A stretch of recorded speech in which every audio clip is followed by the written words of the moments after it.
Mon invité a plusieurs casquettes. Il est en même temps conférencier, écrivain, pasteur, docteur. Bon, c'est beaucoup de casquettes, mais il faut le présenter avec toutes ces casquettes. Nous disons bonjour et bienvenue au docteur Silas. Bonjour, Salomon. Mimile. Bonjour. Ça nous fait plaisir de vous recevoir ce matin. Ben, le plaisir est partagé. Pour participer, partager évidemment une belle tasse de café comme on a l'habitude quand on est en face de vous. Et surtout que ce matin, je voudrais qu'on montre aux téléspectateurs une petite affiche qui a fait le tour des réseaux sociaux.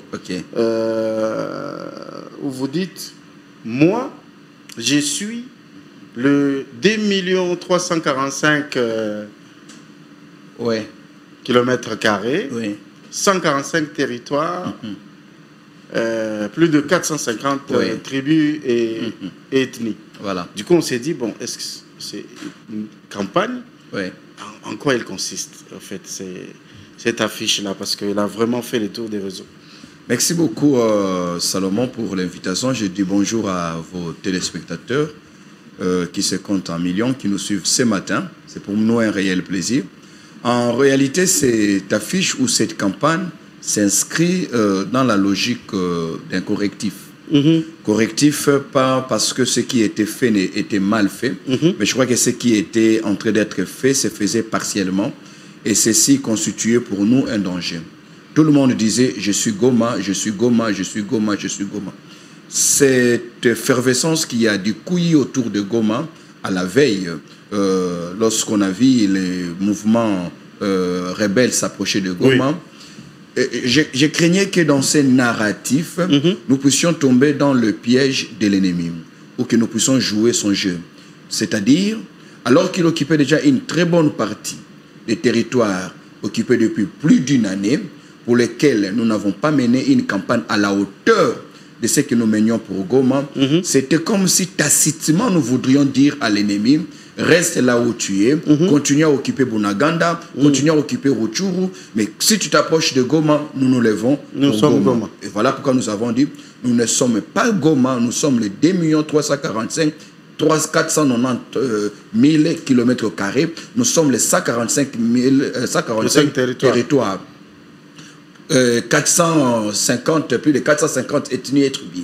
C'est pour dire que s'il faudrait que nous nous battions en tant que peuple, s'il faudrait que nous nous battions pour notre territoire, eh bien nous devons nous battre, non pas pour une partie du territoire, mais pour notre intégrité territoriale. Donc la détermination à ne perdre même pas un petit centimètre de notre territoire. Parce que c'est le piège de l'ennemi. L'ennemi sait qu'il est très difficile pour lui de tenir Goma. Il peut peut-être avoir de la facilité à conquérir Goma, mais ça sera très difficile du point de vue stratégique pour lui de pouvoir maintenir un contrôle sur Goma. Ça serait pour lui une erreur tactique et même suicidaire. Nous l'avons vu en 2013. Voyez-vous, lorsque le M23 à l'époque commençait déjà à occuper certains territoires, la bêtise tactique c'était quoi? C'était d'occuper Goma. Parce que l'animosité que la population de Goma, les moyens que la population de Goma dispose pour riposter, moyens moraux, moyens intellectuels et même moyens financiers pour quelques individus, n'est pas les mêmes moyens que disposent les autres peuples habitant les territoires et zones occupées par les rebelles. Donc, il ne faudrait pas tomber dans le piège de l'ennemi en disant « je suis Goma ». Non, je suis le Congo. Je suis les 2 345 000, ainsi de suite. Je suis les 145 territoires. L'ennemi veut nous amener à nous dire « ok, aussi longtemps qu'on ne touche pas Goma, nous restons à l'aise. Mais si c'est Goma, nous nous lèvons ». Ça serait un piège. Pourquoi? Parce qu'aujourd'hui, il y a asphyxie au niveau de Goma. Aujourd'hui, il y a une hausse vertigineuse des prix des denrées alimentaires due à deux choses. Première chose, c'est que Goma soit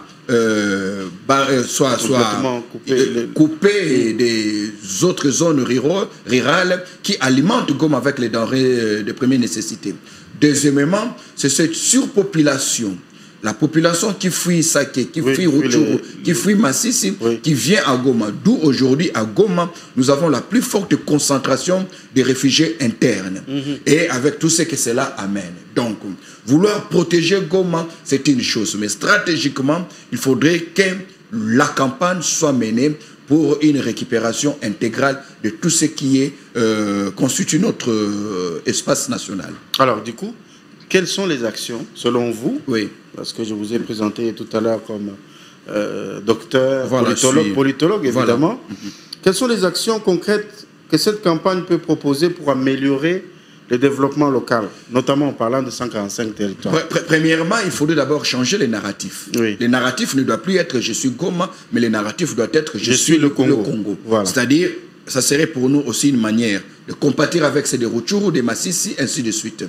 Ça, c'est la première des choses à faire. Deuxième chose à faire, c'est de mettre en place une politique couverte plutôt par un discours vraiment très inclusif, qui fait assez que tous nous regardions dans la même direction. Pourquoi? Vous savez, en matière de polémologie ou encore en sciences des guerres, il y a ce qu'on appelle le marketing de la guerre. Il faudrait apprendre à vendre une guerre. Une guerre ne doit pas seulement être vivable ou encore ressentir les affres de la guerre pour ceux qui sont sur le théâtre de combat, mais il faudrait assez que même ceux qui sont à des milliers de théâtres de combat se sentent aussi concernés. Et pour cela, il faudrait une communication stratégique. C'est comme ça que les États-Unis ont fait en 1939, lorsqu'ils voudraient et aussi se lancer dans la guerre mondiale, mais sachant que l'opinion publique n'était pas d'accord, ils ont fait appel à des experts qui ont mis en place une politique communicationnelle. La plupart, c'était des experts en relations publiques, en marketing. Ils ont fait ce qu'on appelle, ils ont vendu la guerre. Parce qu'une guerre, aujourd'hui, a aussi besoin d'un apport ou d'un soutien communicationnel. Il faudrait que les moins intéressés se sentent du coup intéressés parce qu'il est question d'une survie, c'est question de notre existence. Ça, c'est la deuxième des choses à faire, mettre en place une communication qui touche les églises, qui touche l'école, qui touche les universités. Nous avons vu l'exploit combien grand que nous avons accompli. Nous avons profité de la tribune de la Cannes pour faire ces fameux gestes de... silence on tue. Voilà, et ça marchait. OK? Mais nous devons maintenant nous poser la question, après ça, comme disent les Anglais, and so what? Qu'est-ce qui vient après ces gestes? Quelles sont les actions que nous mettons en place pour y aboutir à quelque chose? Au fait, ce que nous voulons, c'est la récupération de nos territoires. Ce que nous voulons, c'est le retour de la paix. Ce que nous voulons, c'est le retour des réfugiés dans leur zone naturelle. Ce que nous voulons, c'est que demain, plus personne n'ose franchir même 1 centimètre de notre territoire parce qu'il a peur de représailles. Et pour cela, il faudrait que la constitution d'une armée forte, dissuasive et républicaine devienne une priorité. Oui. Pour cela, il ne faudrait plus que nos enfants regardent ceux qui se battent sous le drapeau comme étant les débris de la société. Il ne faudrait plus que l'on pense que ceux qui vont se battre sur le théâtre de combat sont ceux-là qui n'ont pas réussi dans la carrière journalistique, qui n'ont pas réussi dans les études, ainsi de suite. Il faudrait donner à l'armée sa valeur royale, parce qu'il n'y a pas de royauté si celle-ci n'a pas une armée sur laquelle elle peut s'appuyer. Oui. Et pour cela, il faudrait une véritable campagne. Et quatrième chose, Salomon, il faudrait construire l'unité nationale. Même la Bible le dit si bien, un royaume divisé contre lui-même ne peut pas tenir. Lorsque je parle de l'unité ou de la cohésion nationale, il faudrait que nous puissions comprendre que le Congo est un patrimoine commun. C'est le seul héritage, je voulais dire, le seul héritage que nous partageons. Et pour cela, il ne faudrait plus que quelqu'un se voie au travers du Congo partant de ses lunettes politiciennes ou militantes. Il faudrait que nous puissions dépasser nos partis pour atteindre la patrie. Il faudrait que nous soyons capables, lorsque nous sommes sur des plateaux de télévision comme celui-ci, mouiller nos maillots, mettre en exergue nos savoir-faire, notre savoir-être, notre vivre ensemble, non pas autour d'une idéologie politicienne, mais plutôt partir de partis politiques vers la patrie. Et ça, c'est un chantier qui exige des moyens, qui exige de la main-d'œuvre, mais qui exige beaucoup plus de la bonne foi, de la bonne volonté. La cohésion nationale, Salomon, n'est pas un événement qui vous surprend. La cohésion nationale n'est pas quelque chose qui arrive avec le temps. On resterait 100 ans ensemble. Si on ne construit pas la cohésion nationale, on ne sera jamais en cohésion nationale. La cohésion nationale est un chantier. Et comme tout chantier, il faut des architectes. Comme pour tout chantier, il faut des ressources. Comme pour tout chantier, il faudrait une élite. C'est ce que j'appelle le leadership, qui nous amène à sortir de nos ethnies, à sortir de nos tribus, à sortir de nos clans, à sortir de nos partis politiques, parce qu'aujourd'hui, la question de la sécurité nationale ne devait pas être abordée sous un angle politicien, c'est-à-dire opposants, société civile, majorité. Non, non, non, non. Les dénominateurs communs que nous avons, c'est la nature du sang qui coule dans nos veines. C'est que nous sommes Congolais. Congolais des pères, Congolais des mères, Congolais des demi-pères, Congolais des demi-mères. C'est que nous sommes tous Congolais. Ça, c'est un espace que Dieu nous a donné et il attend de nous pour voir ce que nous ferons de cet espace.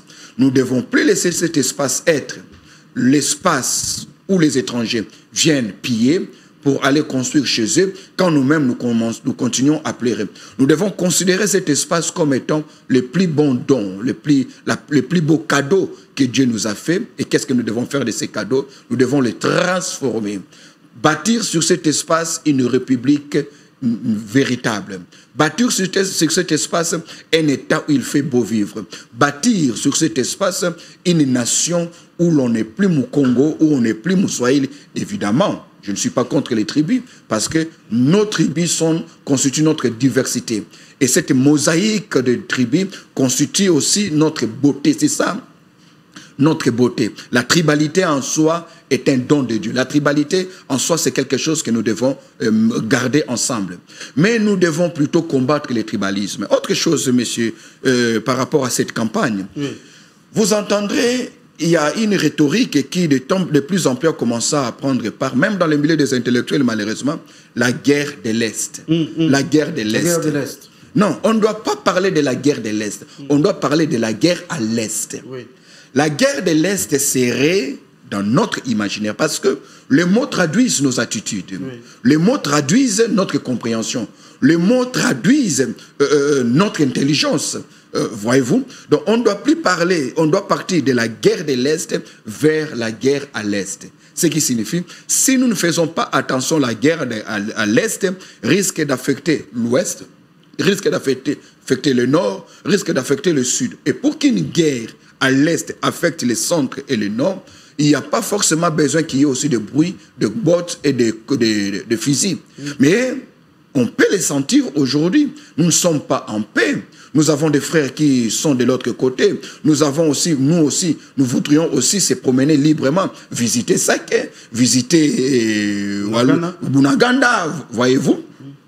Donc, quitter la guerre de l'Est pour parler de la guerre à l'Ouest. Autre chose que je déplore, c'est cette lenteur, ces désengagements tacites, pas toujours volontaire, mais tacite, parce qu'on ne nous a pas assez initiés à nous approprier nos problèmes. On ne peut pas gagner, on ne peut pas remporter ces combats si nous ne réussissons pas à nous approprier. Il faudrait comprendre que ce qui mettront fin pendant longtemps, le plus longtemps possible, c'est quand l'implication nationale sera effective. Et pour cela, il faudrait dépolitiser les débats. Pour cela, il faudrait démoraliser les débats. Voyez-vous? Pour cela, il faudrait déspiritualiser les débats. Pourquoi je dis déspiritualiser les débats? Parce que je pense que même l'Église aussi n'est pas en train de jouer son rôle comme il se doit. L'Église est en train de donner à l'opinion nationale l'impression que tout ce qui est fusil est péché. Quand il y a le sang qui coule, c'est une abomination. Non. Dieu a condamné Caïn pour avoir tué Abel. Mais Dieu n'a jamais condamné David pour avoir tué Goliath.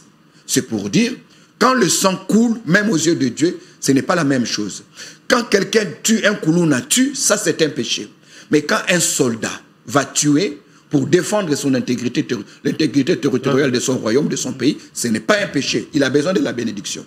Donc l'Église ne doit pas simplement dire aux gens, prions, prions, prions pour que la paix revienne. Mais la Bible a aussi des stratégies que nous pourrons proposer à nos autorités, Salomon, pour que nous partions de cette posture moralisante ou encore de cette spiritualité qui se cache derrière Dieu, qui ne fait pas s'assumer. Et pourtant, nous avons aussi la possibilité de mener une campagne pour dire aux enfants de Dieu, autant vous voulez faire le droit, vous voulez faire la médecine, allez aussi faire l'armée. Gédéon était un soldat.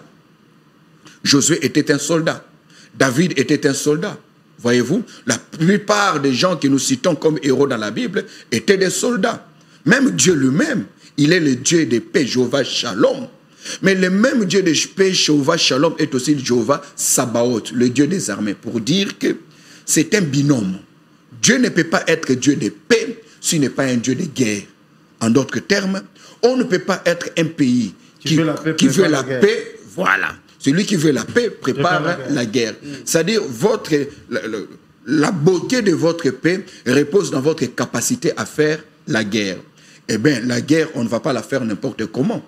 Il faudrait à un moment donné que l'on se dise, sommes-nous prêts à faire la guerre? Bon, si nous ne sommes pas prêts à faire la guerre, parce que tout ce qu'il faut, c'est trouver la paix. Et la paix, il faut la trouver à n'importe quel moyen. On peut négocier pour avoir la paix. On peut retarder la confrontation pour avoir la paix. On peut faire la guerre pour avoir la paix. Mais l'essentiel, c'est que ce soit une paix durable. Lui, quand il commence, on ne sait pas l'arrêter parce qu'il dit tellement des choses bien qu'on a envie de continuer à l'écouter. En tout cas, c'est pour ça que j'ai tenu à l'inviter ce matin. J'ai vu cette affiche sur les réseaux sociaux. Je me suis dit, tiens, on va surfer sur ça pour y tirer le maximum d'informations qu'il veut partager avec l'opinion. C'est pour ça que vous êtes là. Merci beaucoup, Salomon. Il y a toute cette action de communication, c'est vrai. La communication, ici, chez nous, on la minimise un peu. Malheureusement. Et pourtant, elle demande suffisamment de moyens. Toutes les grandes communications qui tiennent, on y investit énormément. Malheureusement, chez nous, on ne prend pas suffisamment de temps. Pour un pays qui est victime d'agression, la communication doit faire partie des stratégies de guerre. Pour un pays qui est victime de ses ressources, la communication doit être considérée comme étant une arme. Et cette communication demande des moyens. Premièrement, des moyens intellectuels. Quand je dis des moyens intellectuels, c'est dans le but de construire une communication stratégique. On ne va pas en guerre si on n'a pas défini exactement à contre qui l'on va en guerre. On ne va pas en guerre pour savoir où est-ce que l'on va mener cette guerre. Quelle est la nature de cette guerre? Parce que ce qu'il faudrait ici, c'est que pour toutes les guerres qui ont existé, il faut l'implication et la bénédiction de l'opinion nationale. Pourquoi la bénédiction de l'opinion nationale? Parce que les soldats qui descendent sur le théâtre de combat, sur le théâtre de combat, émanent des familles. En allant dans la guerre, ils ont besoin de recevoir le soldat a besoin d'avoir la bénédiction de son épouse, de ses enfants. Pour que les enfants disent, papa, vas-y. De sa famille. Vas-y, s'il faut que tu meurs, meurs pour la nation.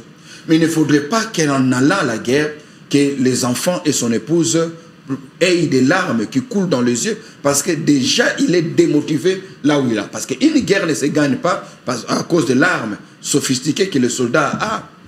Voyez-vous? Il faudrait aussi les degrés d'engagement moral. Et les degrés d'engagement moral pour un soldat est souvent tributaire de ce que pense sa famille sur ce combat. Est-ce une guerre juste? Est-ce une guerre injuste? Est-ce qu'on ne fait pas de vous un bouclier humain? Est-ce que l'État vous donne tous les moyens qu'il faut? Et pour ça, il faut une communication.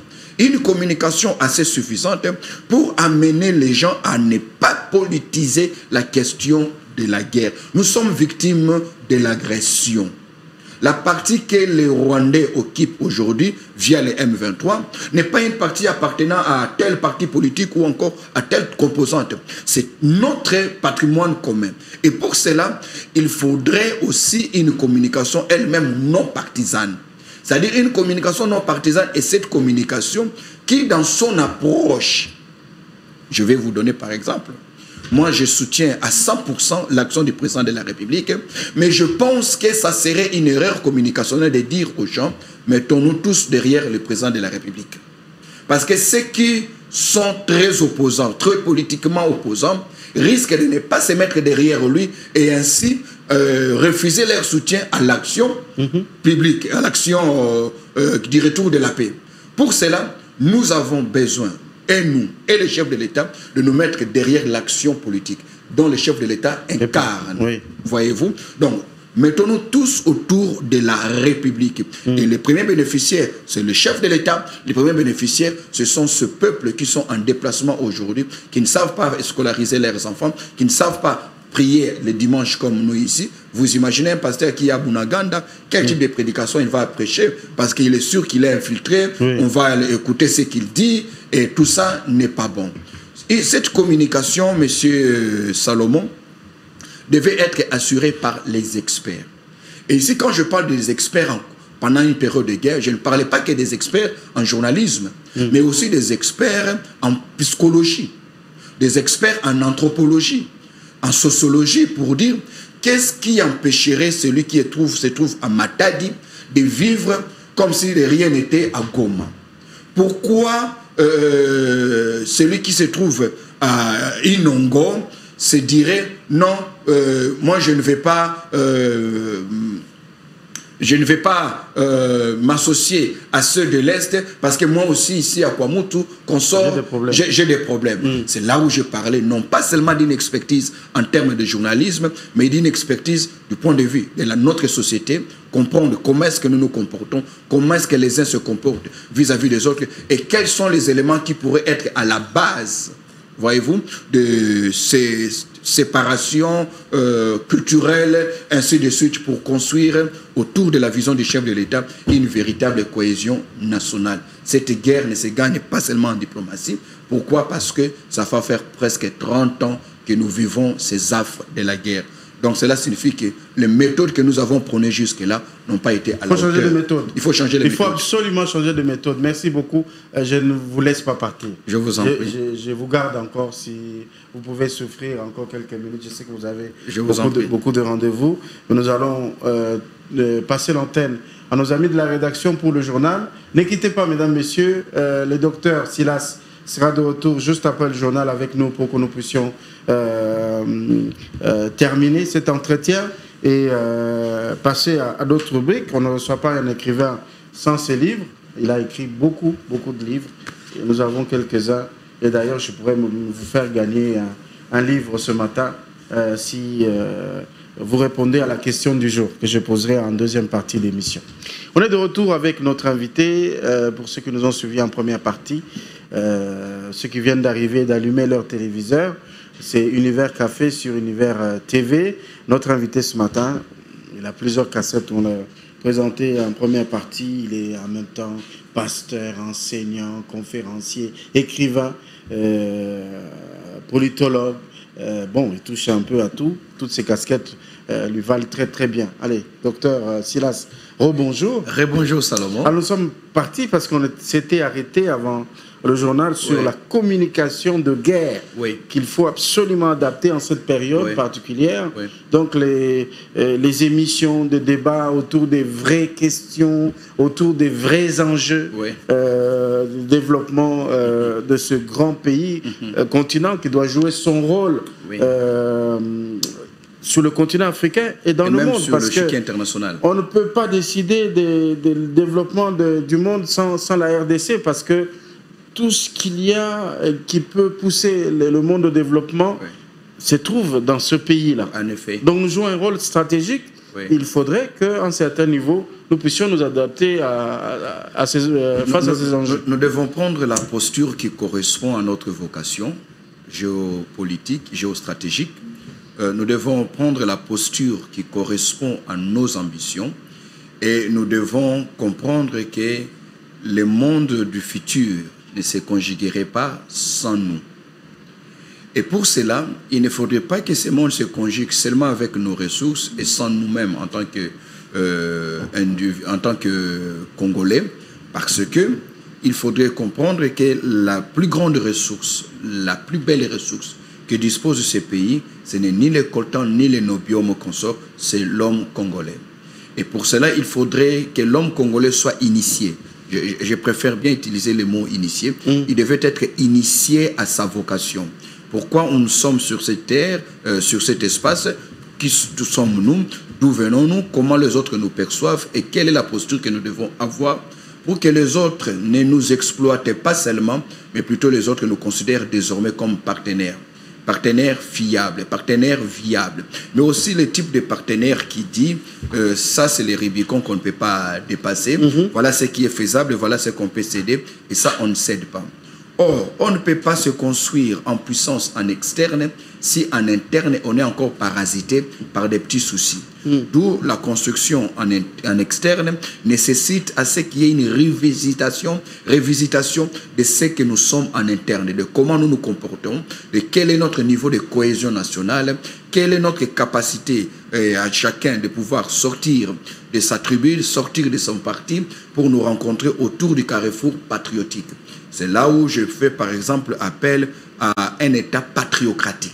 Un État qui pense que sa survie n'est possible que si et seulement si cet État parvient à regarder avec sa population dans une même direction. Et pour cela, il faudrait quand même qu'il y ait déjà en interne certaines choses qui soient mises de côté, comme le président de la République l'a dit, ne plus revenir sur les erreurs d'hier, parce que demain, notre survie, c'est dans la puissance. Le Congo ne va pas survivre demain s'il n'est pas puissant. Donc pour nous, la puissance n'est plus une simple ambition, la puissance devient pour nous une nécessité. Voyez-vous? Donc si nous ne sommes pas puissants, nous n'allons pas survivre. Nous survivrons peut-être en tant qu'espace géographique, mais pas en tant qu'État. Or, nous n'avons pas besoin de survivre seulement en tant qu'espace géographique, nous avons aussi besoin de survivre en tant qu'État. Et pour cela, nous devons nous mettre d'accord sur ce que nous voulons accomplir demain. Mais avant de vouloir accomplir quoi que ce soit, nous devons nous mettre d'accord sur ce que nous voulons être. Et pour ça, il faudrait un leadership qui coordonne ce genre de communication, qui amène les Congolais du nord, du sud, de l'ouest et du centre à considérer que l'objectif commun, c'est la grandeur d'un Congo fort. Alors quand on parle de communication, très souvent, on s'arrête en français, malheureusement, et on a du mal à communiquer aussi dans les langues locales, dans nos langues et dialectes. Parce que le message ne passe mieux que... Déjà parce que l'intellectuel congolais est tombé dans une sorte de mimétisme pour plaire aux colonisateurs ou bien à l'Occident. L'intelligence, c'est celui qui parle français. Et pourtant, cette langue française qui est pour nous un atout, un instrument de communication, devient aussi un élément d'exclusion pour plus de la moitié de la population qui ne parle pas forcément français, mais qui ne comprend pas aussi forcément français. C'est là où j'ai toujours dit, pour le deuxième mandat du président de la République, il faudrait assigner à certains ministères clés des assignations totalement nouvelles. Le ministère de la Culture doit se démarquer d'être seulement le ministère qui s'occupe des funérailles, des musiciens, des artistes, mais pour comprendre que la culture, c'est ça même la matrice d'un peuple. Et quand on parle de la culture d'un peuple, on voit aussi ses moyens de communication, c'est-à-dire les langues par lesquelles cette population communique. Il faudrait qu'à un moment donné, que celui qui parle, qui dit les choses que je suis en train de dire ce matin sur ce plateau, que quelqu'un soit en mesure de les dire en Tchouloupa, qu'on soit en mesure de les dire en Kiyombe, néanmoins en 4 langues nationales, pour que ceux-là qui constituent la majorité de la population ne se voient pas exclus de l'action publique. Donc, il faudrait aussi recourir à ces moyens-là. Comment pouvoir insérer dans notre cursus scolaire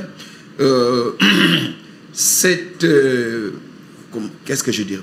On doit dédiaboliser. On a trop dénigré les langues nationales et on a trop sublimé les français, on a trop sublimé l'anglais. C'est vrai, ça nous permet d'être en contact avec l'autre. Mais on ne peut pas être en contact avec l'autre et espérer dominer l'autre ou encore se valoir devant l'autre si en interne on ne sait pas être en communication avec nous-mêmes. Que le ministère de la Culture mette en place un programme qui fait à ce que nos langues nationales ne soient plus considérées comme les langues des illettrés ou les langues des villageois. Que le ministère de l'enseignement de l'EPST voient comment, parce que en réalité, une école, les programmes de l'école dans une société sérieuse est élaboré en fonction des défis que la société rencontre, et l'école vient équiper les enfants pour faire face à ces défis, les surmonter et les élaguer pour toujours. Voyez-vous? Donc cette communication voudrait aussi assez que l'on explique en lingala makamunini oyo ezolekana na niveau ya este kuna. Tozongiri tkolobake ezatsu bitumba ya este te comme bitumba na este. Voyez-vous? Et comme bitumba na est. Donc ezatsu bitumba te ke ya goma kaka to bunda kaka pona goma te mais to bunda pona ba parti nyonso oyo ezali na insécurité. Et sans cette communication, la guerre restera une affaire politique. Or, quand une guerre n'est qu'une affaire politique, malheureusement, c'est très difficile de pouvoir la gagner. Pour gagner la guerre, il faudrait qu'elle devienne une affaire nationale. Il faut impliquer l'opinion nationale. Mais comment impliquer l'opinion nationale quand cette opinion a encore d'autres priorités? Il faudrait une machine de communication. Et ici, j'insiste, une machine où on fait appel à diverses casquettes. Journalistes, sociologues, anthropologues, philosophes, mais techniciens de guerre, pour dire voilà comment ça se passe. Papa Salomon, quand vous allez en Russie aujourd'hui, vous allez constater que depuis le 24 février 2022, la communication a totalement changé. Même en Ukraine. Regardez ce qui se passe à Gaza, regardez ce qui se passe en Israël. Suivez les grandes chaînes de l'État hébreu. Vous allez, même au niveau de l'Europe, vous allez vous rendre compte qu'Israël a même sous-traité les médias occidentaux pour parler de sa cause. Voyez-vous? La Palestine aussi sous-traite la plupart des médias arabes pour... Au fait, une guerre, c'est... Il y a la diversification aujourd'hui du théâtre de combat. Le théâtre de combat, ce n'est pas seulement en face à face entre les hommes en armes et leurs ennemis. Aujourd'hui, les plateaux de télévision sont aussi des théâtres de combat. Ce qui se passe dans les réseaux sociaux, ce qui se passe sur Twitter, c'est aussi des théâtres de combat. Imaginez-vous combien de vidéos nous avons vues. Une véritable guerre médiatique. Une véritable guerre médiatique parce que et d'ailleurs, une nation qui n'est pas capable de la guerre de l'Ukraine, depuis qu'elle a commencé, la Russie gère tellement bien la communication que on ne voit aucun soldat russe tué en Ukraine. Non. Sur aucune télévision. Oui. Parce que tout ça est contrôlé. Parce que même quand on tout ça est contrôlé. Donc papa, même quand la Russie est vraiment mal, on ne sait pas le sentir. Mais mon cher ami, chez nous, combien d'images du front traversent sur les réseaux sociaux quand on montre un soldat ivre, on montre un soldat qui se bat avec un policier qui se bat avec le Wewa, ainsi de suite. Ce sont des communications contre-productives. Tout ça pourquoi? Parce qu'au niveau de l'opinion nationale, on n'a pas appelé le peuple à descendre, ne fût-ce que de manière fictive, sur le front de combat. Et c'est là, grâce à leur téléphone, grâce à leur smartphone, grâce à ce qui s'est dit sur les plateaux de télévision. On peut être contre les régimes en place, mais on doit comprendre que cette question va au-delà du régime. Ce n'est pas la question d'un parti politique, mais c'est une question qui touche à la patrie. Voilà pourquoi nous faisons appel à cet élan patriocratique. Et qui dit élan patriocratique, dit aussi exemplarité. Il faudrait que l'élite que vous êtes, vous autres intellectuels, puissiez, pas seulement sur le plateau de télévision, aussi dans la place publique, voir, par exemple, adopter une posture, adopter un comportement qui inculque au bas peuple, qui inculque aux moins initiés, quelle est la posture qu'il devait prendre dans une période de guerre. Par exemple, il n'est pas normal que dans un État qui se dit être en guerre, qu'on trouve des militaires qui mendient l'argent dans la rue. C'est contre-productif. Qu'on trouve des roulages qui vous suivent votre véhicule pour 500 francs, pour 1000 francs. Non, non. Je pense qu'une guerre a plusieurs fronts. Il y a le front médiatique, il y a le front diplomatique, il y a le front stratégique, il y a le front militaire, il y a le front spirituel. Une guerre se gagne sur plusieurs fronts. Et on doit savoir que nous ne sommes pas les premiers pays à être en guerre. Mais malheureusement, en Afrique, nous semblons être le premier pays à traîner pendant longtemps sous l'hégémonie d'un pays qui, normalement, ne devait même pas tenir face au Congo. Parce que si c'est le Rwanda qui peut nous maintenir pendant longtemps sous son hégémonie, que ferions-nous devant un puissant comme l'Angola. Voyez-vous? Or, au niveau de toute la sous-région, l'élément à craindre le plus, c'est l'Angola. Donc, il faudrait très vite en finir avec le Rwanda, faire taire le Rwanda pour toujours et donner aux autres cette peur de vouloir lever les doigts des mains pour attaquer le Congo, parce qu'on sait que le Congo, en termes de représailles, est une machine à craindre. Merci beaucoup, Dr Silas Mumil, d'être venu ce matin partager avec nous cette campagne. On va encore une fois vous montrer l'affiche, hein, Destinée et Royauté. Moi, je suis les 2 345 492 000, je crois, kilomètres carrés. Pas seulement je suis Goma.